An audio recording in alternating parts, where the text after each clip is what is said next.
బ్రహ్మోస్ అన్నది కొన్ని బేసిక్స్ మనం అర్థం చేసుకుందాము. ఇది super sonic cruise missile.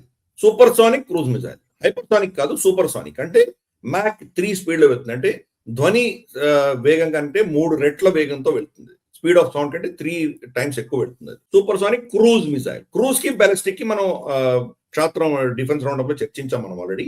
Cruise కాబట్టి ఇది క్రూజ్ లో మనం దాన్ని మానిటర్ కూడా చేయొచ్చు, దాన్ని మానోవర్ చేయొచ్చు మనం. కానీ సూపర్ సోనిక్ స్పీడ్ లో అటువంటిది. ఇది భారతదేశం రష్యా ఇద్దరు కలిసి జాయింట్ గా డెవలప్ చేసింది. భారతదేశంలో ఆఫ్ కోర్స్ డిఆర్డిఓ దీనికి ఇన్వాల్వ్డ్. రష్యా నుంచి వచ్చేసి ఎన్పిఓ మొషినోస్ట్రియనియా అని చెప్పేసి ఒక వాళ్ళ ఆర్గనైజేషన్. వీళ్ళిద్దరూ కలిసి దీన్ని రీసెర్చ్ చేసి తీసుకొచ్చారు.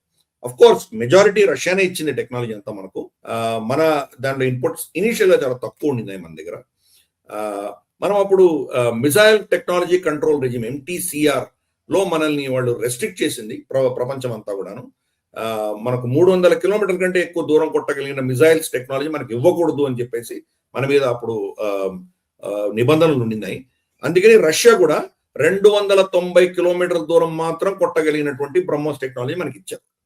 బ్రహ్మోస్ అన్న పేరు కూడా బ్రహ్మపుత్ర, మాస్కో 2 నదుల పేరు జోడించి బ్రహ్మోస్ అని దీనికి నామకరణం చేశారు. ఇది ఫస్ట్ ఇండక్షన్ 2007 నుంచి ఇండక్షన్ మొదలైంది. 2007 నుంచి ఈ రోజు దాకా ఎన్నో వర్షన్స్ వస్తూనే ఉన్నాయి. ఇందాక నేను చెప్పినట్టు 290 కిలోమీటర్లు కొట్టగలిగింది బేసిక్ వర్షన్. ప్లస్ ఇది యాంటీ షిప్ మిజైల్ గా ఫస్ట్ మనం తయారు చేశారు. యాంటీ షిప్ మనకున్నటువంటి మన సరిహద్దుల్లోకి ఎవరైనా కనుక వస్తే వాడిని షూట్ డౌన్ చేయడానికి ల్యాండ్ బేస్డ్, భూమి మీద నుంచి సముద్రంలో ఉన్నటువంటి షిప్ను టార్గెట్ చేయడానికి మాత్రమే ఆ టెక్నాలజీ ఉండేది. దాంట్లో రమారమి 80% నుంచి 90% వరకు రష్యన్ టెక్నాలజీ ఉండేది. అంటే దాని నావిగేషన్ సిస్టమ్ కావచ్చు, దాని సీకర్ కావచ్చు, దాని ఇన్ఫ్రారెడ్ సంబంధించింది కావచ్చు, దాని మోటార్స్ కావచ్చు, దాని ఇంధనం కావచ్చు, దాని మెటలర్జీ కావచ్చు, ఇవన్నీ కూడా రష్యా నుంచే వచ్చాయి మనకి. ఇక్కడ మనం ఏంటంటే దాని లాంచ్ ప్యాడ్ కి సంబంధించినటువంటి లాంచర్స్ కావచ్చు, ఇతరత్ర దానికి సంబంధించినటువంటి GPS నావిగేషన్ సంబంధించినటువంటి మనకు సాఫ్ట్వేర్, ఇక్కడ ఉన్నటువంటి కంప్యూటర్స్ కావచ్చు, ఇవి మనం ఉన్నాయి. కానీ మోస్ట్లీ అన్ని రష్యావే ఉండింది మన దగ్గర. క్రమేపీ ఈ కంపెనీ, ఈ జాయింట్ వెంచర్ కంపెనీ ఏదైతే మనకు ఉన్నదో, మనకు బ్రహ్మోస్ అంటే ఇద్దరికి joint venture company BrahMos missile company ఏదైతే ఉందో, అది మనకు ఉత్తరప్రదేశ్ బేస్డ్ కంపెనీ. అది రీసెర్చ్ చేయడం మొదలు పెట్టాక క్రమేపీ భారతదేశంలో తయారు చేయడం మొదలు పెట్టాం మనం. కానీ జాయింట్ వెంచర్ ఉంది కాబట్టి 100% మన దేశంలో మనం తయారు చేయడానికి వీల్లేదు. అందుకని ఇప్పుడు కూడా ఒక 20% మనం రష్యా నుంచి తెచ్చుకుంటున్నాము. బట్ మోస్ట్లీ అన్ని మనం డౌన్లోడ్ చేసుకోగలిగాం. దాని మెటలర్జీ మనం సాధించాము, దాని ఫ్యూయల్ సాధించాము. ఇది ఎంత స్పీడ్లో వెళ్తున్నప్పుడు దానికి ఎటువంటి ఫ్యూయల్ ఉండాలి? దాంట్లో 2 స్టేజ్లు ఉన్నాయి. లిక్విడ్ స్టేజ్ ఒకటి ఉంది, మన సాలిడ్ ఫ్యూయల్ స్టేజ్ ఉంది. ఈ 2 కూడాను దాంట్లో ఉండవలసిన ఇంధనంలో ఉండవలసినటువంటి కాంబినేషన్ ఏంటో, ఆ కెమికల్ కాంబినేషన్ ఏంటో సాధించుకోగలిగినాము. అంత స్పీడ్ లో వెళ్తున్నటువంటి ఆ వేగానికి ఆ మెటల్ కరిగిపోకుండా ఎటువంటి మెటలర్జీ ఉండాలి, దానికి ఎటువంటి అలాయిస్ ఉండాలి, అది మనం మాస్టర్ చేసుకోగలిగినాము. దాని రెడార్ ఏదైతే ఉందో, రెడార్ హోమింగ్ ఏదైతే ఉందో, దాని టార్గెట్ సెట్టింగ్ కానీ, దాని రెడార్ కనెక్షన్స్ కానీ, ప్రోటోకాల్స్ కానీ, అవన్నీ కూడా మనం మాస్టర్ చేసుకోగలిగాము. చాలా అంశాలు, క్రిటికల్ కాంపొనెంట్స్ అన్ని కూడా మనం మాస్టర్ చేసుకోగలిగాం. నెక్స్ట్ ఏం చేసామంటే దీన్ని ఎయిర్ వర్షన్ తయారు చేసాము. ఎయిర్ వర్షన్ కి మనకు నేవీ వర్షన్ కి కొంత తేడా ఉంటుంది. ఎయిర్ వర్షన్ ఏమవుతుందంటే, అది ఒక డిస్టెన్స్ నుంచి ఫైర్ చేస్తే కింద ఫ్రీ ఫాల్ ఉంటుంది, ఊరికే పడిపోతూ ఉంటుంది. ఒక 150-200 మీటర్ల కింద పడిన తర్వాత అప్పుడు దాని ఫైర్ ఇగ్నైట్ అవుతుంది, అప్పుడు కొడుతుంది. దాంట్లో నావిగేట్ చేయడానికి బహుశా వాళ్ళకి ఫిన్స్ ఉంటాయి, దానికి రెక్కలు ఉంటాయి. రెక్కలు లోపలికి ముడుచుకొని ఉంటాయి. ఫైర్ చేసిన తర్వాత రెక్కలు వస్తాయి. అది మనకి ఎయిర్ వర్షన్ లో ఉంటుంది, నేవీ వర్షన్ లో ఉండకపోవచ్చు.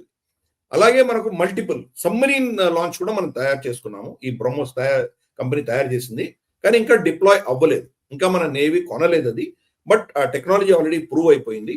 దాంట్లో మనం సముద్రం లోపల సబ్మరీన్స్ కూడా ఫైర్ చేయగలిగిన కెపాసిటీ ఈ బ్రహ్మోస్కి ఉంది. ఇందాక నేను చెప్పినట్టు సూపర్ సోనిక్ మిసైల్. ఈ రోజు బ్రహ్మోస్ ని కౌంటర్ చేయగలిగినటువంటి టెక్నాలజీ ప్రపంచంలో లేదు.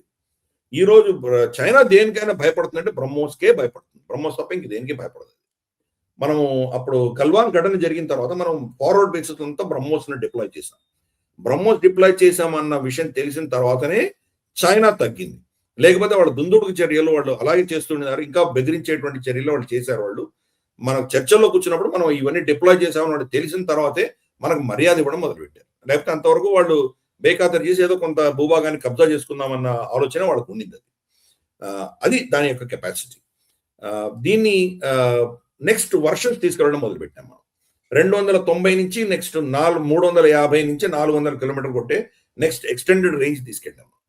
అది ఇప్పుడు 450 దాకా కొట్టగలదు. ఆ కెపాసిటీ ఉంది. ఈ కెపాసిటీ పెరిగే కొద్దీ కొత్త కొత్త టెక్నాలజీస్ వచ్చే కొద్దీ దాని బరువు తగ్గుతుంది, దాని హైట్ తగ్గుతుంది. న్యూ జనరేషన్ బ్రహ్మోస్ ఎన్జీ అని చెప్పేసి ఒక కొత్త వర్షన్ తీసుకొచ్చారు. ఆ ఎన్జీలో ఏంటంటే కనుక వెయిట్ తక్కువ ఉంటుంది.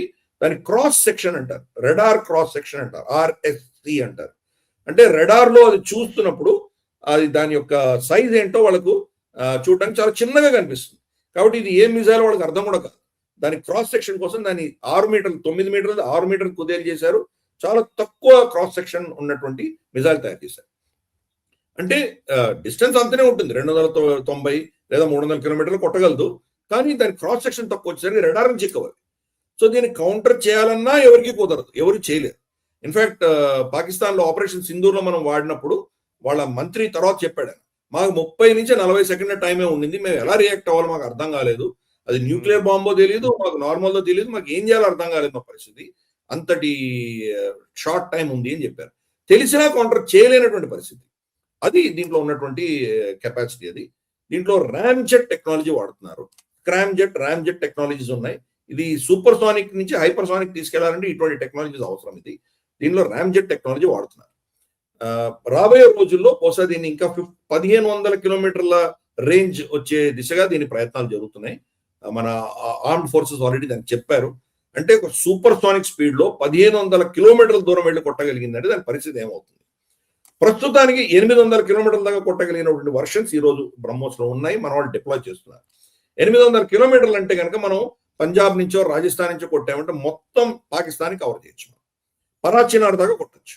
పరాచినార్ అన్నది వాళ్ళకు ఆల్మోస్ట్ మనకు ఆఫ్ఘనిస్తాన్ బార్డర్ దగ్గరగా ఉన్నటువంటి ఊరు, అక్కడ దాకా కొట్టచ్చు. అలాగే మనకు బలూచిస్తాన్ క్వెట్టా దాకా కొట్టచ్చు మనం. కాబట్టి ఇవన్నీ కూడాను ఇప్పుడున్నటువంటి అస్త్రాలతోటి మొత్తం మనం పెనిట్రేట్ చేయగలం. 1500 కిలోమీటర్ల దూరంలో కొట్టగలిగిన టార్గెట్స్ కనుక మనకు అది కనుక కంప్లీట్ గా డిప్లాయ్ అయ్యి వచ్చిందంటే రేపటి రోజు చైనాని లాసాలోనో చెంగ్డూలోనో ఇంకెక్కడో కొట్టచ్చు మనం. అది దాని యొక్క కెపాసిటీ. సో మల్టిపుల్ ఫస్ట్ ఒక షిప్ బేస్డ్ గానే ఉన్నటువంటి మిజైల్ ఈరోజు షిప్ బేస్డ్, షిప్ మీద నుంచి కొట్టగలిగిన కెపాసిటీ, సముద్రం నుంచి కొట్టగలిగిన కెపాసిటీ, ఆకాశం నుంచి కొట్టగలిగిన కెపాసిటీ, భూమి మీద మామూలుగా మిజైల్ గా కొట్టగలిగిన కెపాసిటీ. రీసెంట్ గా రైల్వే వ్యాగన్ నుంచి కొట్టారు, రైల్వే వ్యాగన్ నుంచి తీసుకెళ్ళి కొట్టారు. కాబట్టి శత్రువుకి ఎక్కడి నుంచి కొడుతున్నారో తెలియదు. మన రైల్వే మనకు గూడ్స్ మనకు ఇవన్నీ కూడా ట్రైన్స్ చాలా తిరుగుతుంటాయి దేశవ్యాప్తంగా. దేంట్లో సడన్ గా అది ఓపెన్ అయ్యి అక్కడి నుంచి కొట్టగలదు. కాబట్టి మల్టిపుల్ ప్లాట్ఫామ్స్ కొట్టగలిగినటువంటి ఇవన్నీ కూడా తీసుకొచ్చారు. ప్రస్తుతానికి ఒక ఫిలిప్పైన్స్ కి మాత్రమే ఎక్స్పోర్ట్ చేశారు.